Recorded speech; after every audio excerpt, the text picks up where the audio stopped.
this day!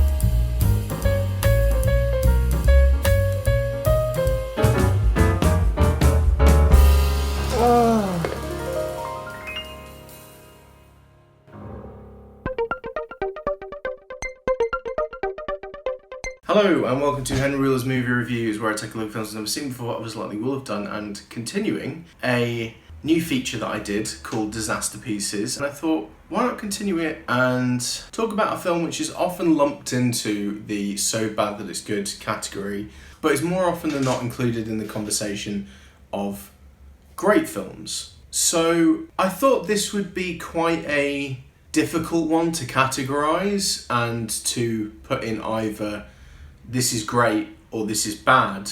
And I wanted to put that to the test and cover the 2010 Nabwana Isaac Godfrey Jeffrey film Who Killed Captain Alex? I've been wanting to cover this film for a while, been wanting to watch it for a while. There's so much about the making of this film which is utterly fascinating, so I want to finally see it for myself and see what all the fuss is about. Let's go.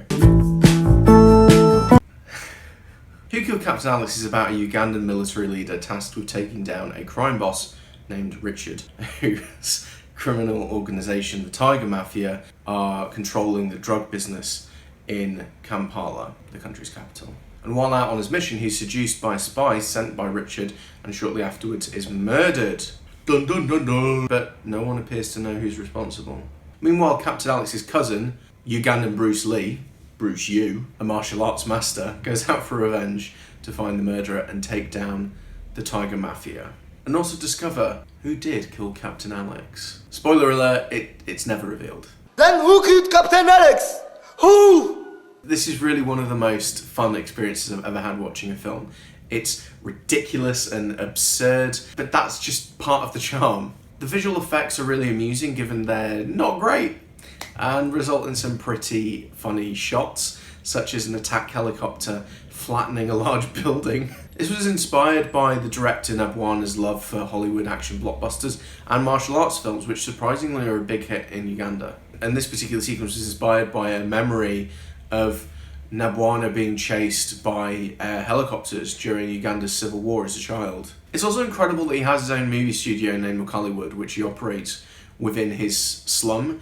It's really extraordinary, the community that he's built, where the villagers in his area just take part in the filmmaking process. The facts about the making of this film are just extraordinary. It was made for $85 on a PC that he built himself. He made all the films, and then he would erase the work and then start on a new project without backing it up. And supposedly the only reason that Who Killed Captain Alex is here is because he just happened to have found a DVD copy that he burned. Though this brings us on to the best part of the film, because the version that he found had a video joker on it. This is VJME, live in the studios from Wakariwood, Uganda. Get ready! Now, to explain this, a video joker is something specific to Uganda. It's not something that's found in the rest of Africa. At least it wasn't at the time. It's essentially someone doing a commentary on the movie and interjecting with irrelevant comments to the plot and making jokes. I mean, it's essentially a precursor to the now prevalent video commentators or reactors you find in abundance on YouTube. And the video joker involved, VJ Emmy, is absolutely hilarious. Initially, you aren't quite sure about his involvement and if it will be detrimental to the enjoyment of the film, as it feels a little intrusive at the beginning, but it's all the better for it and it really grows on you. Will you marry me? I prefer men. What? No! There are many instances in cinema history where things just don't go to plan or accidents happen that result in a better film, whether it be Bruce the Shark constantly breaking down on the set of Jaws, resulting in Spielberg only using him sparingly, to Leonardo DiCaprio cutting his hand in Django Unchained and smearing his blood over Kerry Washington's face. And this right here is just a perfect example of that. There is apparently now a version of Who Killed Captain Alex with VGME omitted, which I would imagine would still be enjoyable, and I would be interested in watching that particular version because I think it would be a very different film, but I doubt it would be nearly as enjoyable as it is currently. I mean, it has a scene where gangsters walk into shop played out to the melody of Mamma Mia by ABBA. Action is coming. I promise you.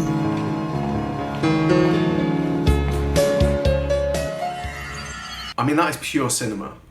So I think it's important to determine the difference between this and something like The Room, for example. I don't believe that this is a disaster piece. A disaster piece is a film that fails on every fundamental level and just transcends terribleness to become something truly special and entertaining. It's all unintended and watchable for all the wrong reasons. And this can't be said for Who Killed Captain Alex. I mean, not only do you see the genuine love and care that's gone into making it, it's action-packed.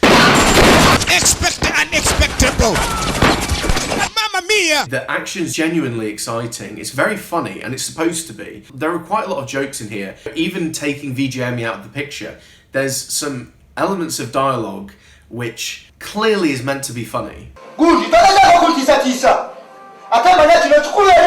There's no laughing at stupid dialogue that's supposed to be serious. Despite its budgetary limitations and poor visual effects, it works regardless. Everything suggests that this film should just completely fail and fall flat on its face. But it works magnificently. Plus the martial arts sequences are genuinely impressive and properly choreographed. As VGME says, everybody in Uganda knows Kung Fu. It's brimming with charm and love, especially given the conditions it was made under. It's incredible that it got made at all, yet it now boasts over 7.5 million views on YouTube, and you can watch the whole thing for free now. Just go over there and check it out. The fact that Nabwana is sharing this endearing piece of cinema with the world is beautiful. I saw this initially with my friend Harrison, I believe on my birthday, and it was just a joyous experience and we both had a blast. And then I saw it again on a first date, and we watched Perfect Blue, and then she asked, would you want to watch another film? And I suggested this, and yeah, we both had a great time and we got a second date, so yeah.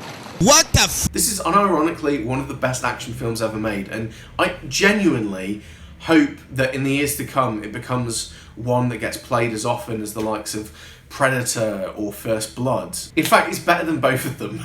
I'm being deadly serious here. I'm gonna give this a 9 out of 10. If you've never seen this, as mentioned earlier, you can see it free of charge on YouTube, but do please consider contributing to their Patreon for Hollywood, as they really deserve as much money as they can get in order to make these terrific projects going forward. It is a real aspiration of mine to be in a Hollywood movie, and hopefully one day I can realise that dream. I forgot to mention it's literally an hour long, so there's no excuse not to watch this. It is lean, mean, gets to the point, you're out, you're done, great stuff. So those are my thoughts on Who Killed Captain Alex. It's a blast.